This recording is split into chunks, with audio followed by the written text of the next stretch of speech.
ইউক্রেনের 3টি স্থাপনায় হামলার পূর্ণ প্রস্তুতি নিয়েও শেষ মুহূর্তে সেই পরিকল্পনা বাতিল করে ইরান। কিয়েভের পক্ষ থেকে দুঃখ প্রকাশ করার পরই এই সিদ্ধান্ত নেওয়া হয় বলে জানিয়েছেন ইরানের সর্বোচ্চ নেতার জ্যেষ্ঠ সামরিক উপদেষ্টা মোহসেন রেজাই। সোমবার রাষ্ট্রীয় টেলিভিশনকে দেওয়া এক সাক্ষাৎকারে রেজাই একথা বলেন। তিনি বলেন, হামলার সব প্রস্তুতি সম্পন্ন হয়েছিল, তবে পরে অভিযানটি বাতিল করা হয়। তিনি আরও সতর্ক করে বলেন, হরমুজ প্রণালীতে ইরানের নির্ধারিত নৌপথের বাইরে কোনো জাহাজ চলাচল করতে দেওয়া হবে না। কোনো শত্রুপক্ষের যুদ্ধ জাহাজ অবৈধ পথে চলাচলের চেষ্টা করলে সেটিকে লক্ষ্যবস্তু করা হবে বলেও হুঁশিয়ারি দেন তিনি।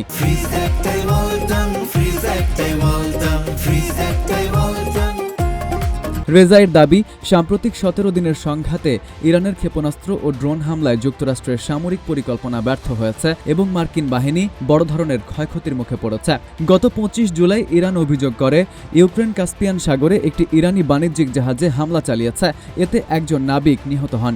এরপর ইরানের পররাষ্ট্রমন্ত্রী আব্বাস আরাকচি ইউক্রেনের পররাষ্ট্রমন্ত্রী আন্দ্রি সিভিহাকে ক্ষতিপূরণ দেওয়ার আহ্বান জানান।